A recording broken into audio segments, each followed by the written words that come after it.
Would you like to appraise the audience of certain aspects as to which political party is really funding your work? Well, no political party is funding my work. When they look at the ratings of India, which is a democracy at 151 or maybe 157 out of 180 from a press freedom index, and then they look at a Qatar, which is an authoritarian Islamic regime at 80, or when they look at a Pakistan, which is lower than India, which is a quasi-authoritarian regime, or when they look at a Hong Kong, do they not realize that there is something critically flawed in the methodology itself?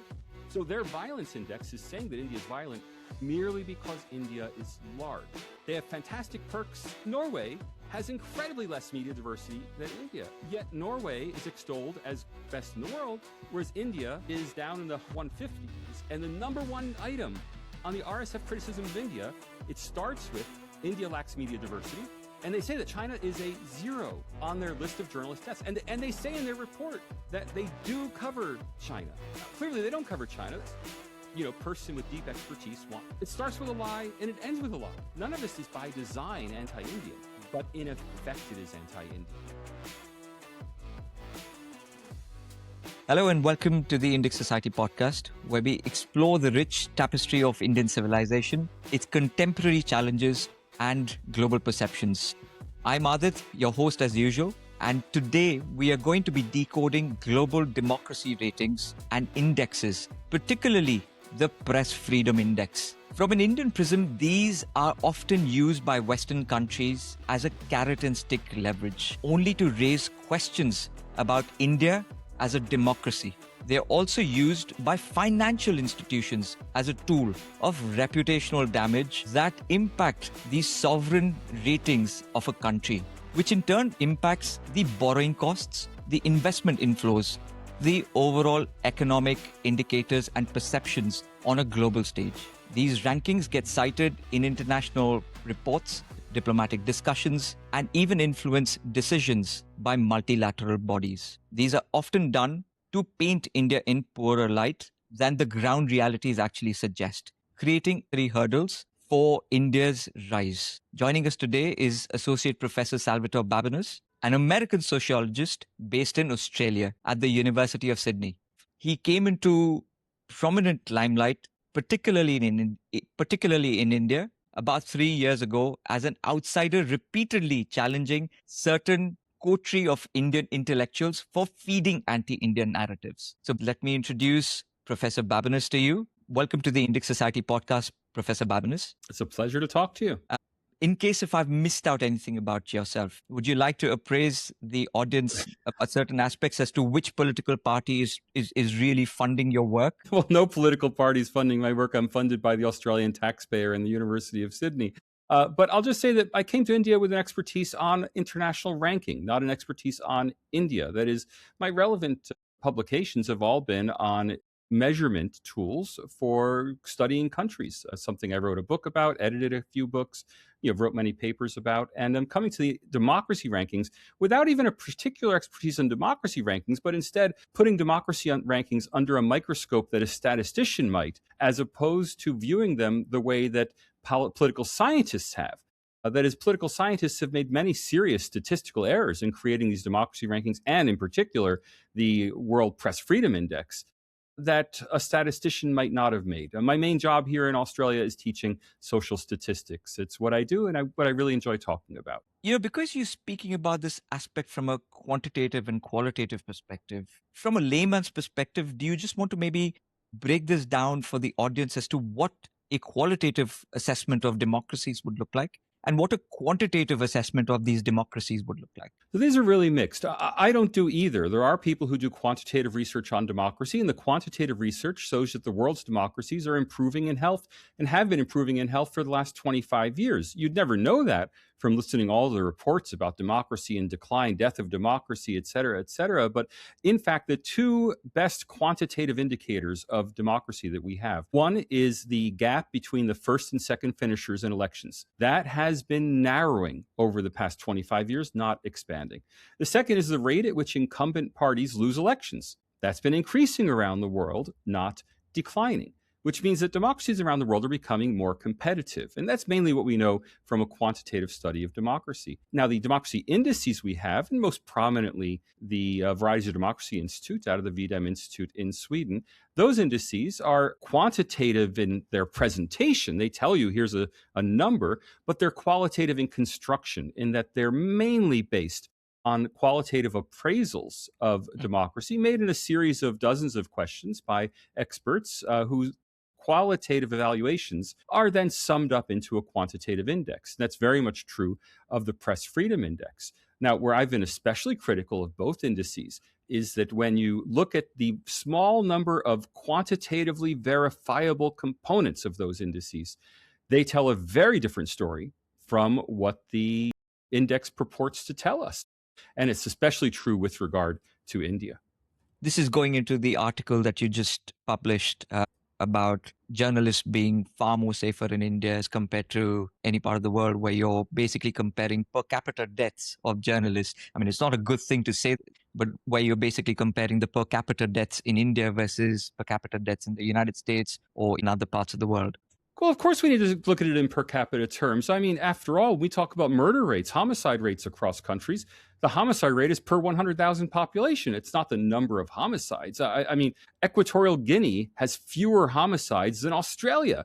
But no one would go to Equatorial Guinea thinking that it's a more peaceful country than Australia. It's simply a country that has, 1/30th the population of Australia, but it's an extremely violent country. In the same way, when we study the safety of journalists, now we use homicides because homicides are measured. They get reported. Are journalists being, facing threats? Are they facing, vandalism? That's hard to benchmark across countries. Because it's difficult. But murders, they may not be reported. It's the same with crime statistics. When we focus on international crime statistics, it's homicide rates. We don't talk about theft rates because rates of reporting theft vary enormously depending on the local context. But homicides get reported and get investigated almost everywhere in the world, except in some of the most disordered countries in the world, with the result that we can compare numbers of homicides. And in fact, India's journalist homicide rate is not only lower than the homicide rate for the United States for journalists, not only lower than the rate for developing countries for journalists, it's lower than the rate of homicide in India, which is to say you're less likely to be killed in India if you're a journalist than if you're not a journalist. So is it a very unsafe country for journalists, as Reporters Sans Frontières suggests? Absolutely not. It is, in fact, one of the safer places in the world. And I would say outside of Western Europe, Japan, Australia, New Zealand, it might be one of the safest countries in the world for journalists. Yet the narrative persists that India is incredibly unsafe, a narrative that is peddled by Reporters Sans Frontières, the very organization that should be most committed to journalistic integrity. You say that, and the naysayers, the argument from their perspective is that, yes, from a quantitative perspective, you may be right that the per capita deaths of journalists may be the lowest in the world in India, and thus comes to the conclusion that India is rather a safer country for journalists to actually exist and continue their work. But from a qualitative perspective, when you ask journalists on the ground the kind of threats that they face, the kind of intimidation that they face, the kind of challenges that they face, it's a very hostile environment is the conclusion that you will get from a lot of the journalists that are covering the government of the day. And this has happened. Yeah. I come from a state called West Bengal, a city called Calcutta. Yeah. Which has faced an enormous amount of challenges for the journalists who were trying to cover the party which was in power, which was the Trinamool Congress, sure. Mamata Banerjee. And she went on to harass a particular professor like yourself from Jadavpur University. And he was hounded to the extent where, because he drew a caricature of Mamata Banerjee, he was put into prison for 3 years. So you have those sort of qualitative issues as well, where journalists face those kind of hostile environments. So would you not say that that is very different to a Britain or a United States, which is a Western world, a fairly developed world, where this sort of issues do not happen? You say that people in the US or rest of the world don't face these kinds of challenges. I'm not convinced that they don't. I mean, are you telling me that you're confident that at a small state university in Kentucky, a professor who persistently investigates a local powerful figure in the county government does not face violence and intimidation by the local police? How do you know that? You're just assuming that's true because you're applying racial stereotypes stereotypes in the same way that the press applies racial stereotypes. I mean, it may be true, it may not be true. I don't know. But the example you gave in West Bengal points to some of the problems with the indices. So, for example, most of the violence, most of the documented violence in West Bengal came from an opposition party, governing party in West Bengal, but a national opposition party, the Trinamool Congress. Yet, when India is rated as a democracy, we constantly hear the narrative that it's the BJP who is the authoritarian or the dictatorial ruler, quote unquote, of India because of the election violence in India. But the election violence in India is against the BJP's activists, not conducted by the BJP's activists, in the case at least of West Bengal. The narrative quickly gets very confusing for anyone who's not deeply enmeshed in what's actually happening locally on the ground. But the problems are worse than that. The issues are at the fundamental methodological level. Speaking here as a statistician, not on the quote unquote expert on India that I've become over the last 5 or 6 years. I mean, even as a statistician, Reporters Sans Frontières, when it benchmarks safety in a country, standardizes it according to the log base 10 of the population of the country. Now, the engineers in the audience all know what I mean immediately. For anyone who's not an engineer, the log base 10 of a country with a population of 1 million is 6. 1 followed by 6 zeros, the answer is 6. India is a 1 followed by 9 zeros. I mean, 1.4 followed by 9 zeros, but 1 followed by 9 zeros, which means that when they're saying journalist deaths or journalist incidents or incidents of harassment or et cetera, divided by a denominator, they're standardizing. They're saying that, well, India is allowed to have 50% more violence than a country like Estonia, right? Estonia has 1.4 million people. India has 1.4 billion people. Yet on a log basis, India's log population is only 50% higher than Estonia's. In other words, they're not adjusting for population at all. But they think they're adjusting for population. In their documentation, they say we adjust for population by dividing by the log base 10 of population. When in fact, the difference between dividing by 6 and dividing by 9, which is the greatest difference for the entire world, is trivial in looking at journalist violence. So their violence index is saying that India is violent merely because India is large. There are other biases inherent. So I'm sorry to talk over you, but to go back to your example about West Bengal, and I give a counterexample about a hypothetical example about Kentucky.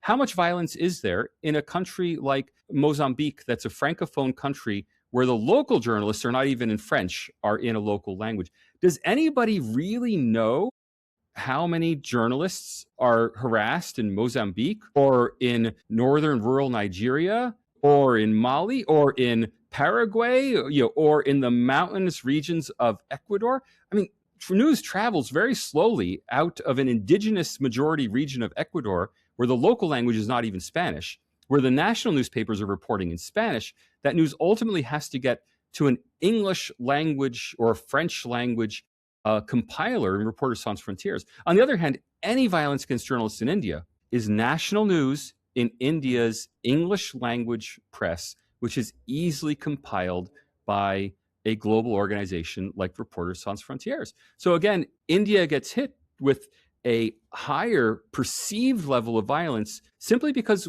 we don't know about the violence that's happening in these other countries, but we all know about the violence that's happening in India.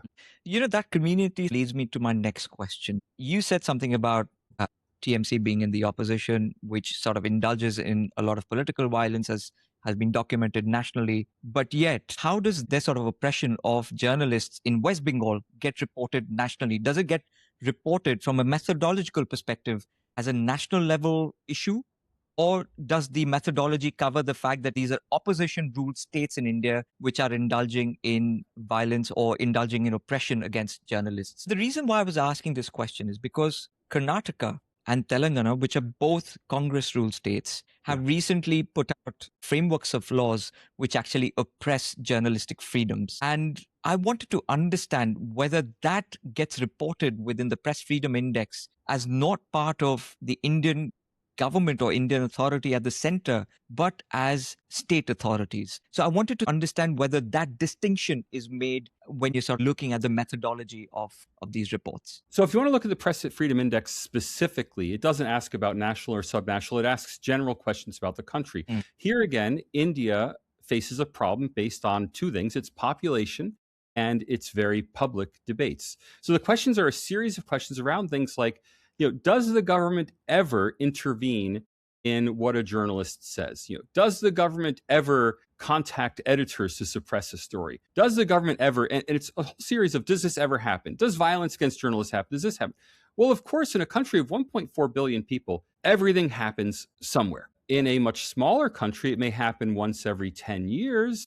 And so it's not in the front of people's minds. So the first problem is that India is simply larger. The second challenge from this standpoint is that the people covering India may have an agenda with regard to India. Now, that's not likely in the case of most African developing countries, most Asian countries, even experts on places like Iran and Pakistan and Thailand tend to be very sympathetic to the countries they study. They study them because they're interested in them. Studies of India, however, are overwhelmingly conducted by Indians abroad. India is a victim of its own intellectual success, with the result that the people studying India are bringing their own politics into that study. So a Westerner who evaluates Myanmar or Nepal or Sri Lanka is taking an objective view, and generally a pretty sympathetic objective view. Maybe it's like I might take to India. I mean, over the last 5-6 years, I'll admit I've become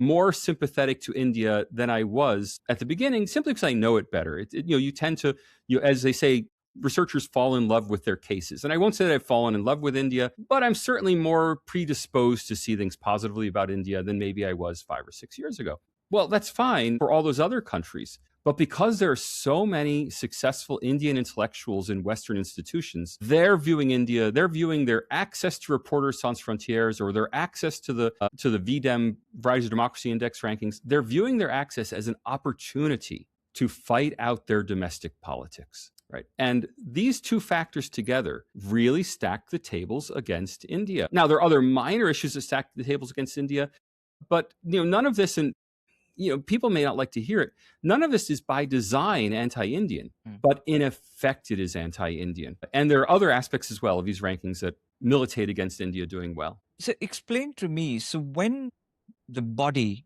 once all the data has been compiled and they sit down to review that data and then they put out the data, they compute the data. When they look at the ratings of India, which is a democracy at 151 or maybe 157 out of 180 from a press freedom index, and then they look at a Qatar, which is an authoritarian Islamic regime at 80, or when they look at a Pakistan, which is lower than India, which is a quasi-authoritarian regime, or when they look at a Hong Kong post the Chinese stomping down of democracy, do they not realize that there is something critically flawed in the methodology itself? I don't think they do. So first, on the aspect of the literal quantitative methodology, I think they just don't understand it. I mean, they believe they've adjusted for population by dividing by log 10 GDP. They're not doing that nefariously to harm India. It's just they think, well, if we divide by GDP, then it seems too small. But if we divide by log 10 GDP, that seems about right. I don't think they really understand logarithms. They're not statisticians. They're a bunch of journalists. How many journalists understand logarithms? Not many. Not even many journalism professors, I dare say, understand logarithms. Similarly, when they make up their questionnaire, does this happen? Does this happen? Does this happen? They're not in their minds thinking, are there biases to do with the size of the country? Are there biases to do with the fact that the country has a vibrant press? I mean, for example, Committee to Protect Journalists says with a straight face that no Chinese journalist has been murdered in the last 15 years. And they say that China is a 0 on their list of journalist deaths. And they say in their report that they do cover China. Now, clearly they don't cover China. How are they going to get information if a local journalist in a remote area of China is imprisoned and killed by a local part? How are they ever going to know? There's no independent media in China to report on the journalist being imprisoned and killed. It's crazy that they would stand by their statistic that not a single Chinese journalist has been murdered in the last 15 or 20 or 25 years is so obviously wrong, yet it's a methodological shortcoming. So first, they don't understand the implications of their own methodology. Now, Committee to Protect Journalists did not sit down and say, how can we come up with a pro-China ranking system? Reporters Sans Frontières didn't sit down and say, how can we come up with a pro-China ranking system? They simply don't understand the biases that are inherent in the way they're doing their methods. They just don't understand it. And second, they are being abused by people whom they trust. So when a Bengali American human rights activist comes to Reporters Sans Frontières, says, I would like to be in your expert committee. I've worked for Human Rights Watch. I've done a PhD at Oxford. I'm Bengali and I understand the issues in Bengal. Well, what they should say is, yes, we'll assign you to work on our Kenya desk or our Kazakhstan desk, right? They should say, yeah, we'll take you. But of course, they're very sympathetic to the narrative that this person with deep expertise wants to expose the problems for them. So what you're trying to say is that they do not factor in the inherent biases that certain intellectuals part of this organization would come up with and demonstrate in their assessment, their analysis, and their studies. Not only do they not factor them in, I don't know this. I have not met the people at Reporters Sans Frontières. I strongly suspect, based on my own experiences with other academics, that they embrace those biases. That is, to them... Which leads me to my next question to you, which is, you've often blamed the Indian intellectuals for being anti-India because No, I did it once, but it was repeated 20 million times. But yes, I blame the intellectuals. But they disdain and contempt for the politics of Narendra Modi and the BJP, and which they conflate around being anti-India as a consequence. They see this as a way to get back at the BJP and the rise of the BJP by saying that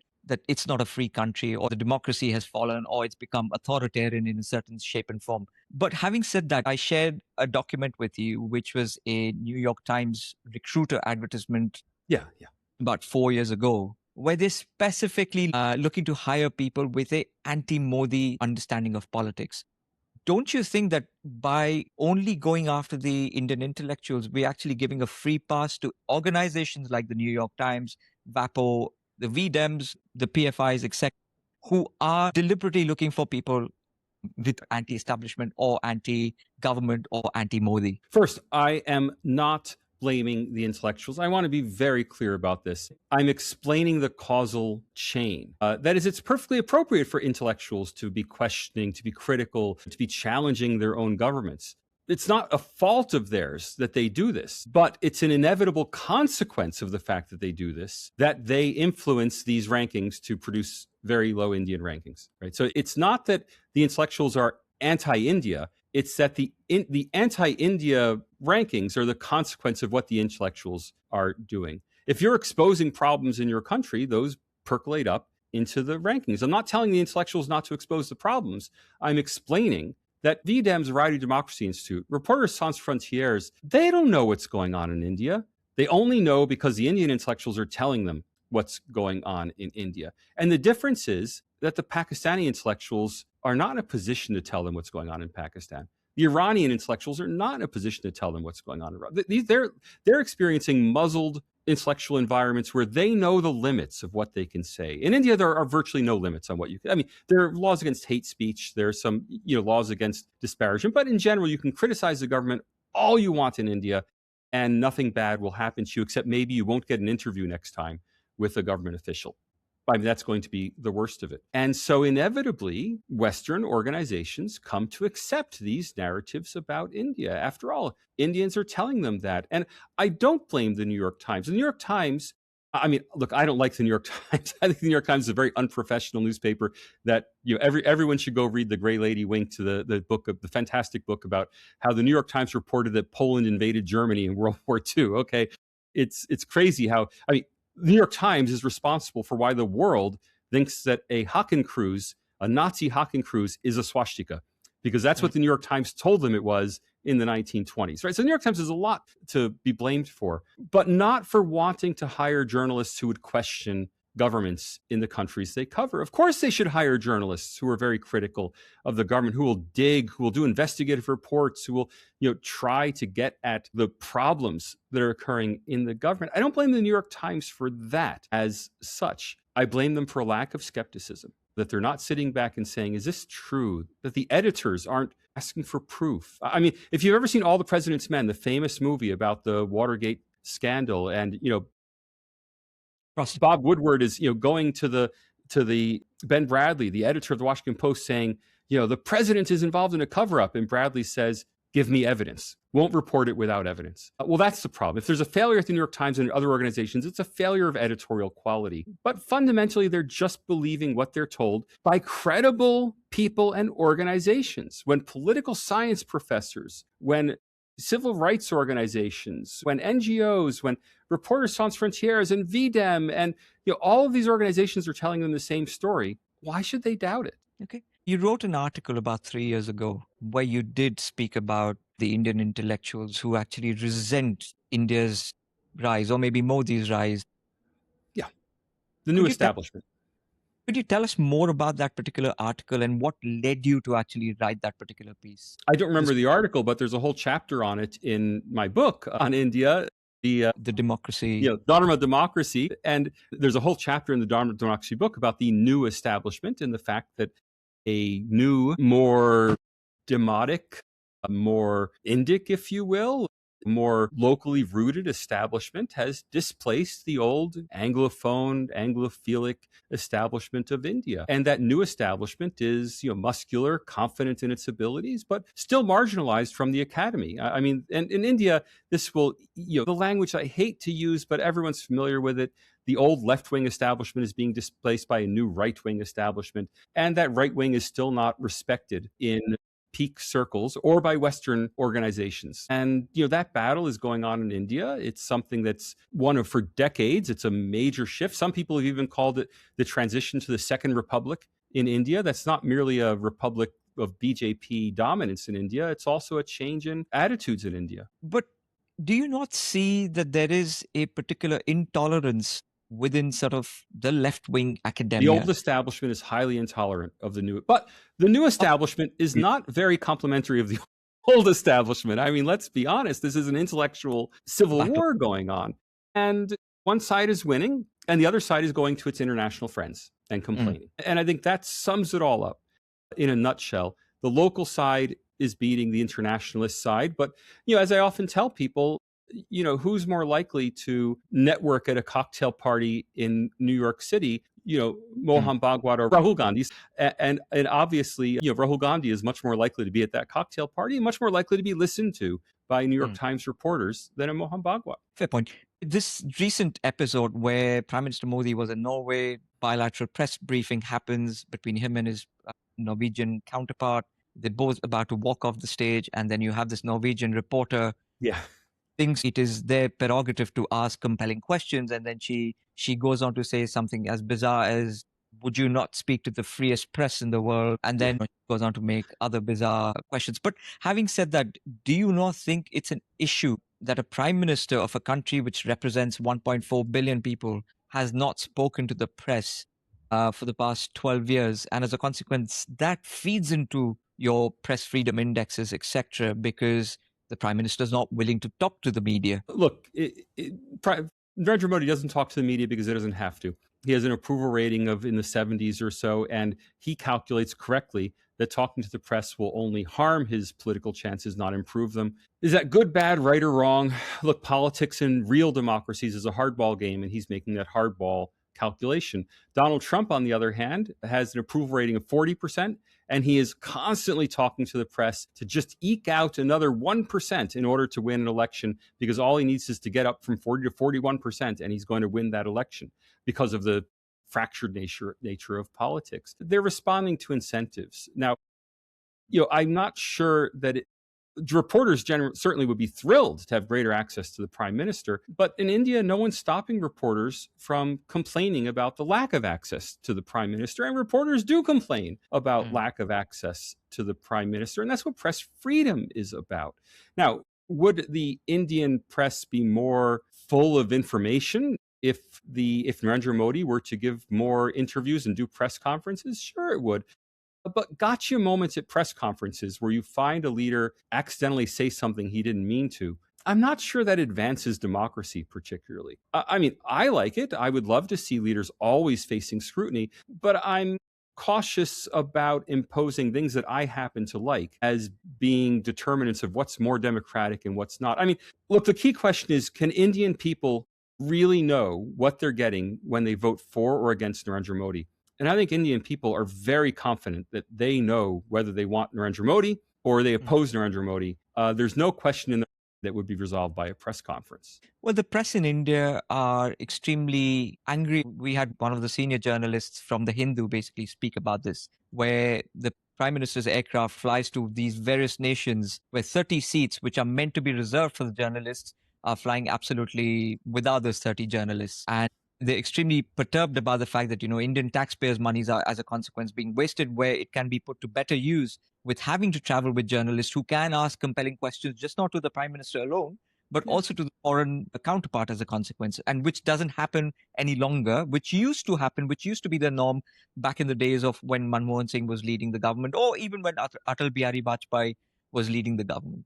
So do you see that as a particular problem? Notice that those other prime ministers were in fragile coalitions and needed every vote, right? They were pandering to the press. I mean, let me say reverse this. Let's say that there's no tradition of journalists on planes, and Narendra Modi were to specially equip a plane with 30 seats for journalists, VIP first-class seats, so that they could travel in first class to other countries with the prime minister, hearing only the prime minister's side of things as a captive audience, being fed, cocktails and, et cetera, on this luxury plane instead of having the fly coach to cover him. Would the narrative instead be that Narendra Modi is bribing journalists with first-class flights? I mean, I suspect it would be, right? So I'm only pushing back not because you don't have a point, but because it's not obvious from an analytical perspective which one is better. I mean, should journalists be on the government's plane or should they not? I mean, should politicians speak to the public in prepared statements where they are clear about what they mean?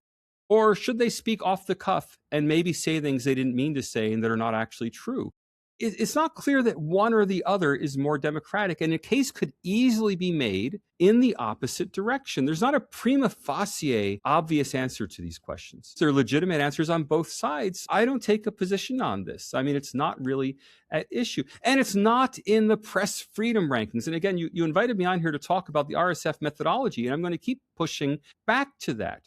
It's not in the RSF methodology. What's more, the RSF specifically criticizes India for a lack of media diversity, a lack of news diversity. Now, Norway is the number one country in the world on the RSF press freedom ranking. Do you know how many TV news stations there are in Norway? About 5. 2. Do you know how many of them are government owned?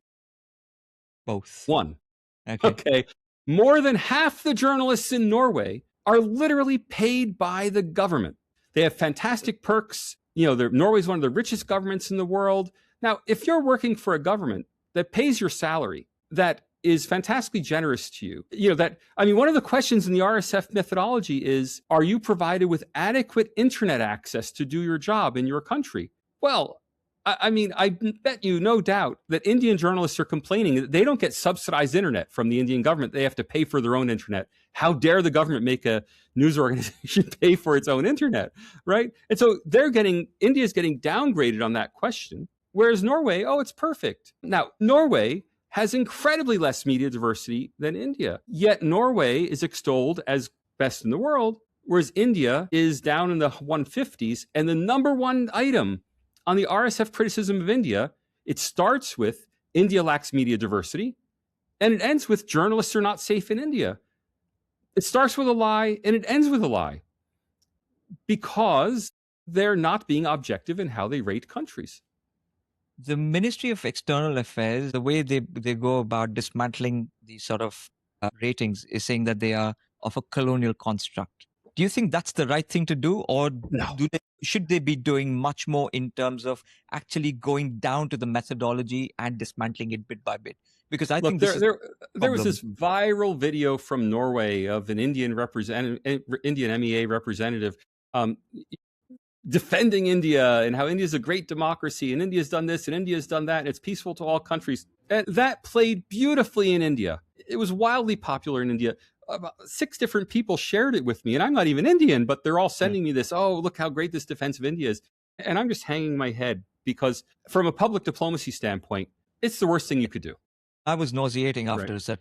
It's the worst thing you could do. But it plays well in India. And that is the exact same thing. It comes straight from the top that Narendra Modi and Subramanian Jaishankar do exactly the same thing. They say, how dare you challenge India? instead of just coming out with the facts on India in a dispassionate way, putting out a simple fact sheet about human rights in India, quoting my own work. I mean, I've done all this work assembling facts about India's human rights record, good and bad. I mean, I did an explicit comparison of Islamophobic statements made by BJP leaders and Islamophobic statements made by Angela Merkel and in Europe and by other European leaders. And the European statements are far more Islamophobic than anything that comes out of the BJP. Well, systematic comparison of these sorts of facts is really what's necessary, not grandstanding.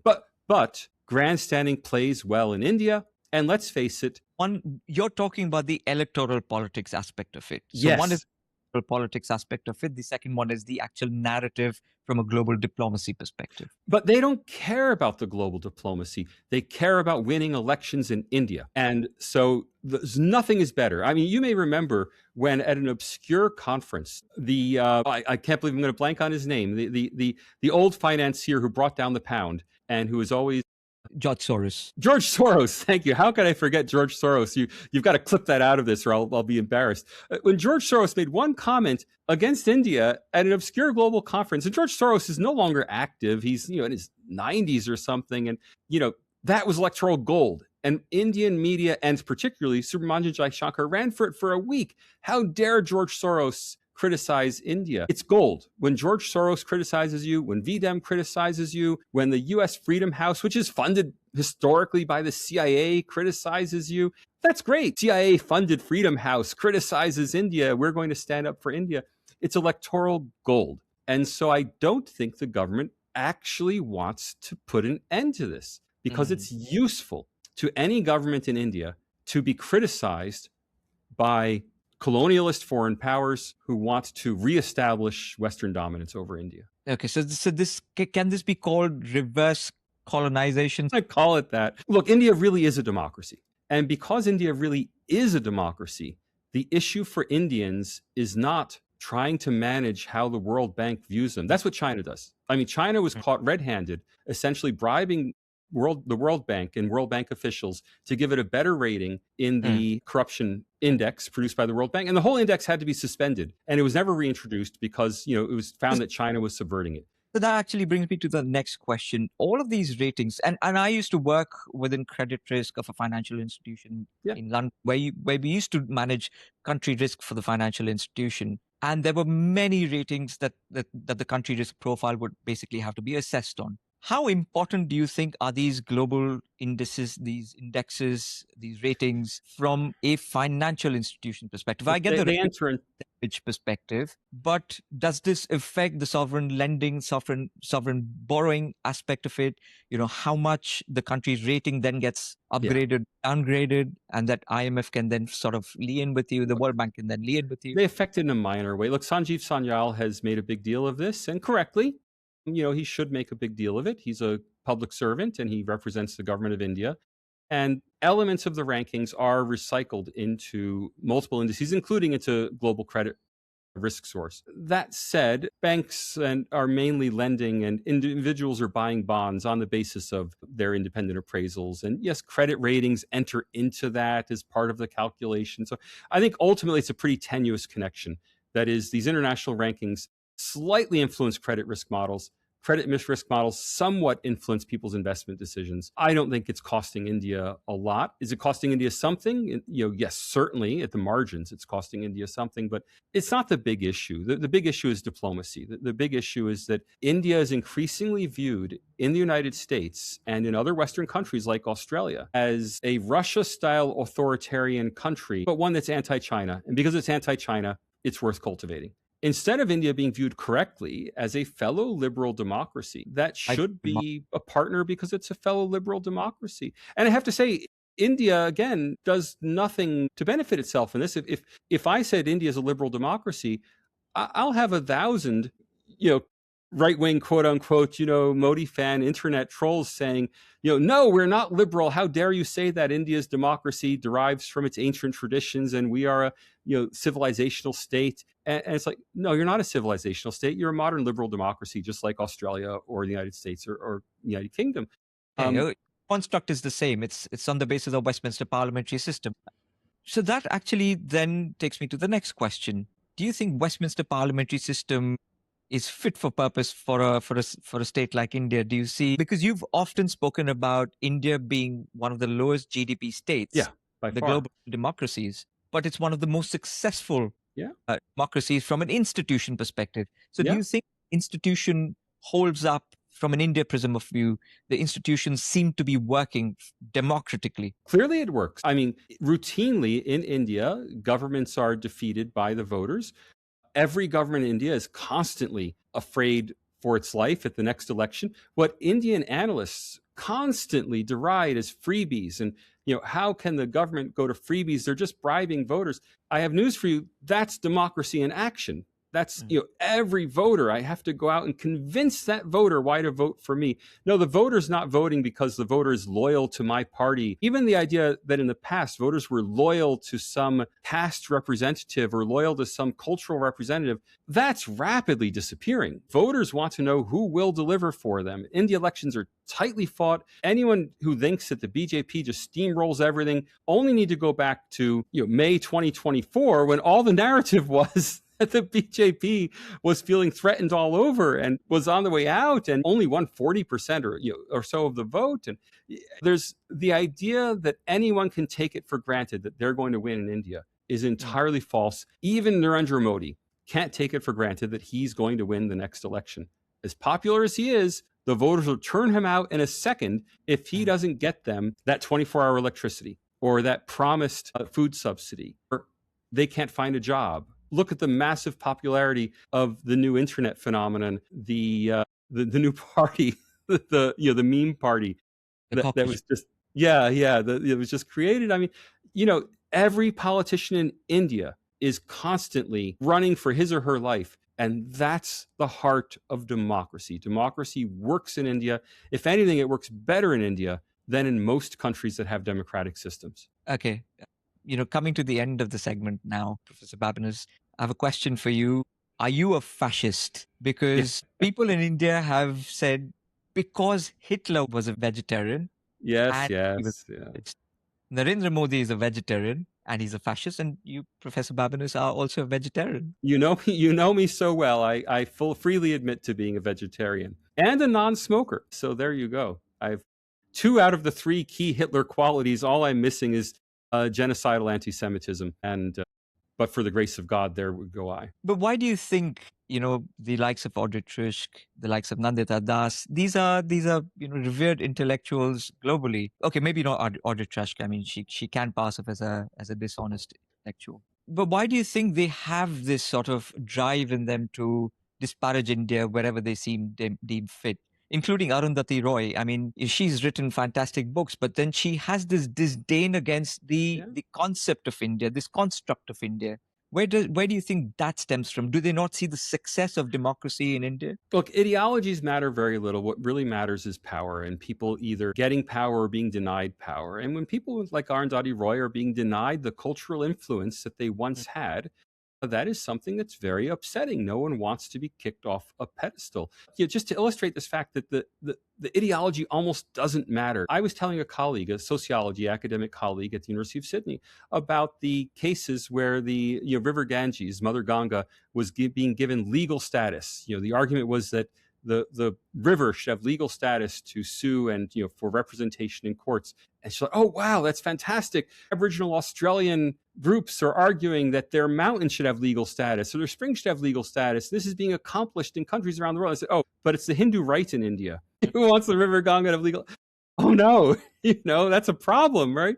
I mean, the same idea that nature has a spiritual value that should be represented in the legal system. Not an idea I endorse. So I'm not taking a position on this. I'm merely observing that it's incredibly ironic that the same people who would celebrate this if it happened in Australia or the United States would condemn it if it happened in India, not because of the ideology, but because of which side it seems to support. I mean, Uniform Civil Code. Ask any Western political scientist, should all people in a country, regardless of religion, be subject to the same family laws? You'll get a uniform yes, until you tell them, oh, but In India, it's Muslims who have the privilege of having a separate privilege or curse. I mean, I would say even more a curse than a privilege of having separate family laws. And then it's like, oh, those Islamophobic, Hindus who are trying to take away Muslims' personal laws.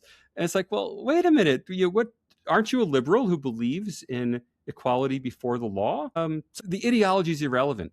There are many people in the West, Western critics of India, who, if you took the party label off, would entirely embrace a BJP ideology of spiritualism, welfareism, uniform representation before the law. The government should not own places of religious worship, righting historical wrongs of historical colonialism, until you tell them, oh, that's the BJP position. It's like, oh, all of a sudden, that's all to be condemned in India, even though those are things that would be celebrated by radicals and liberals in Australia or the United States. So now coming to the last segment of our question, what do you think the Indian government should do when it comes down to dismantling and shredding these sort of indices, these indexes? Should they be maybe liaising with someone like you, having you on board to basically go down into the intricacies of these indexes and also coming up with their own sort of indexes? Because remember, at this point of time, India is now the voice of the global south. So they're actually liaising, they're lending to a lot of nations in the global south. So it would actually make sense for them to have their own sort of indexes as a consequence. India's wanted to be the voice of the global south since Nehru. India is not the voice of the global south. Let's just be honest. The global south is not looking to India for leadership. It should be. It would benefit enormously from looking to India for leadership. But in every country around the world, they themselves are wanting the same kind of recognition that India is wanting. So let's leave that narrative out right from the start. Should India create its own indices? No. It's a useless exercise because those indices will not be referred to by the rest of the world. What makes an index legitimate is not that it's correct. What makes it legitimate is the organization that is promoting it. So Sweden's Varieties of Democracy Institute index is extremely well respected because it's funded by the European Research Council, which is perceived to be a non-political organ of the European Union, which is itself perceived to be a highly reputable and legitimate organization. Thus, the Varieties of Democracy Institute has replaced the Polity Index, which is simply done by two U.S. political scientists in Maryland who put together the Polity Index. It's replaced the Polity Index as the standard index around the world because it has much more legitimacy. On the Polity Index, India rates a 9 on a scale from -10 to +10. India's a 9, one of the best countries in the world. If you were doing quantitative political science 15 years ago, India would have been at the top of your list as a high-quality democracy. Now it's not. Why? Because V-Dem has greater legitimacy. It has much better legitimacy than, for example, the Freedom House indices, which are tainted by connection with the U.S. State Department. They have much higher legitimacy than the Economist indices, which are produced by a magazine attempting to sell issues.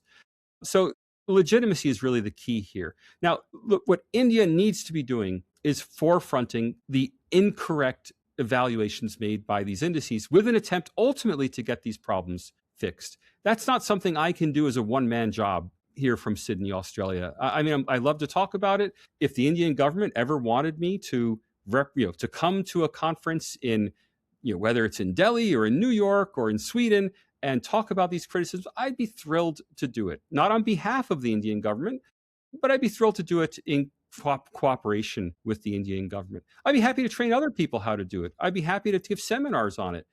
Have you ever spoken to Sanyal and people of that sort I've talked to Sanjeev Sanyal. Look, Sanyal, he's extremely smart, but he's an economist, and he views things as an economist. Thus, he's done this work on credit ratings. Even Sanjeev Sanyal has not noticed the methodological. I mean, he's focused on some highly nationalistic issues regarding. The V-Dem index does not include whether or not the head of state is hereditary, as it is in Norway, right, or in Sweden, but not in India. And he says this is a serious problem with the index. Okay, that's pretty trivial.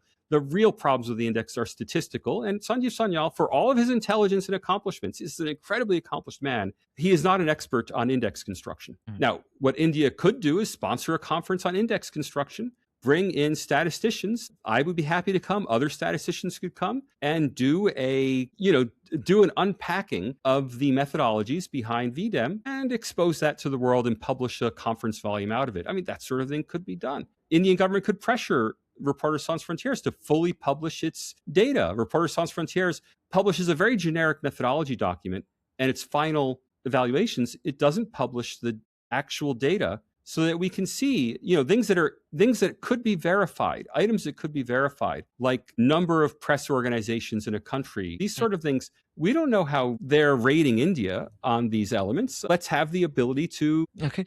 So, Professor Babones, thank you so much for taking out this time and giving us this insight on your thoughts about these indices. Before we go, I have a rapid fire round for you. It's Sure. made up of questions. So, starting one question is a lunch with Narendra Modi or Tony Abbott? Oh, I have lunch with Tony Abbott more or less regularly. So definitely Narendra Modi. Okay, fair point. Dhurandhar or The Untouchables? I've never seen The Untouchables. So Dhurandhar was very impressive. So did you really enjoy the film? Did you love it?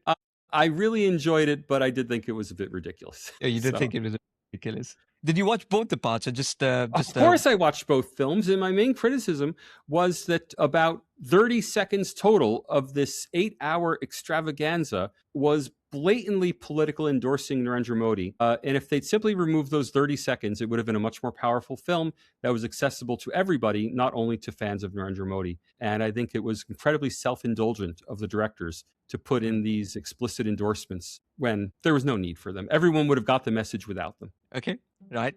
Thank you for letting us know how these indices function and what are the flaws with them, and how the Indian government can actually go about dismantling and exposing them for its only benefit from a global standpoint and a global standing. So thank you so much, Professor Babones. Great to talk to you. Pleasure.